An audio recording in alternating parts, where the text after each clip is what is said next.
Take your CJ7 all the way to 11. Jeepin' with Cool Guy. Went ahead and pre-loosened these things. These are all 9/16 bolt heads that hold on the outer cup of the actual hub. I took them off with a regular socket. Wouldn't recommend this normally, but my compressor doesn't put off enough torque to actually wind up damaging this thing. The other complication is that these things are in here so tight that you'd need a thin-walled impact socket head to be able to get in there. You can see the difference between the two. This was not going to fit. So let's go ahead and take the rest of these off.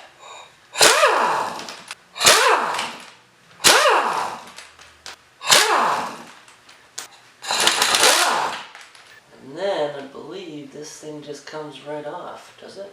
Not? Yes, maybe? There you go. It slides right off. And on the inside you've got your locking mechanism, or your switch. That's if you have locking hubs. What's holding this piece in is one of these lock pins, I guess you call them.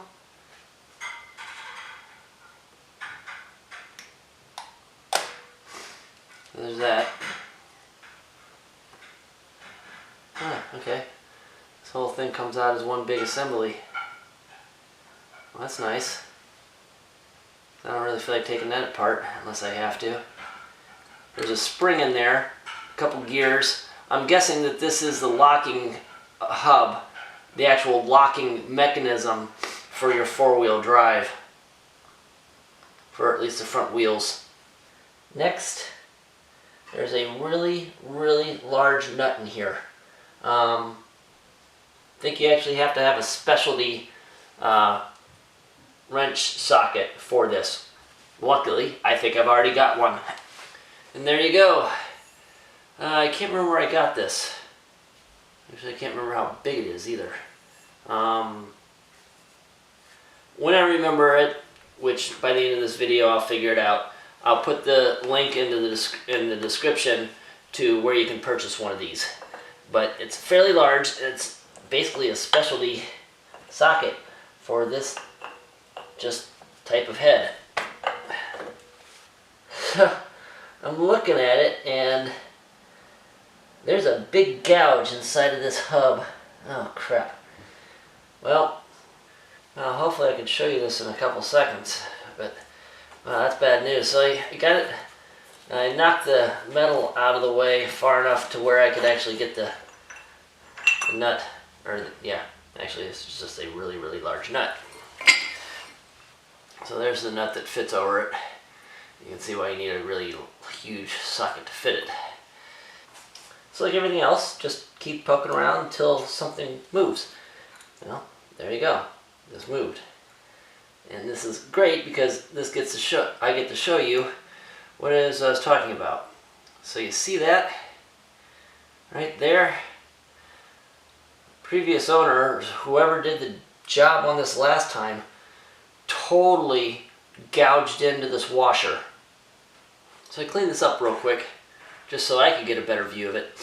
This washer has a tooth or a prong on the inside of it that fits right on the inside. There's a kind of a groove that goes into this main shaft. That tongue fits right into that groove. Not really quite sure how this could have happened. A little bit concerning, but I at least wanted to show you a little bit more detail as to how intense that actually was. I think that there's another one of these large washers on the inside of that. It's not on there very tight. That's a little concerning. I don't know if it's supposed to be on there tight or not. Let's do our handy dandy probe. Yeah, another washer. This one just has that little prong on it, not that C shape, and that goes into, again, that groove that's in that main drive shaft. And then there's main bearing.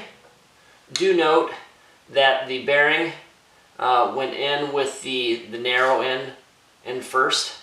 And it looks like the hub slash rotor is ready to come off. Wow, super cool. There seems to be another bearing on the inside of the hub there, so I'm going to pull it out from the front side. Cleanup time, aisle 3. Alright, so I cleaned it out a little bit.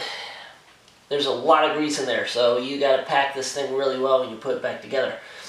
There's a bearing right here, and there's a race seal on this side.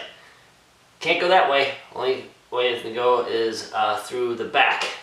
So you take some kind of a punch, something that's not too sharp of an edge, and just slowly pop on that bearing, kind of work it around, and then the whole thing comes out together. So there's your inner seal. Also, take note that the inner bearing, the narrow end goes in this way, and the wider end pushes up against the actual seal. All right, there's your wheel hub. Cleaned all the grease out of it, just to kind of get an idea if there were any like grooves or anything that I needed to, either I needed to replace this or whatever concerns might arise from it. But other than being a little pitted and some rust, which I think will come out fairly well with the wire brush, did notice, so that washer that I was showing you earlier that had that big gouge in it, I don't know if you can see this, but there is, it's almost like the guy or whoever did it used some kind of a chisel or pry bar or something, but they just, I can't figure out what in the world they were trying to do, but they just totally ate into that. So I'm going to try and sand that down so that it's nice and smooth.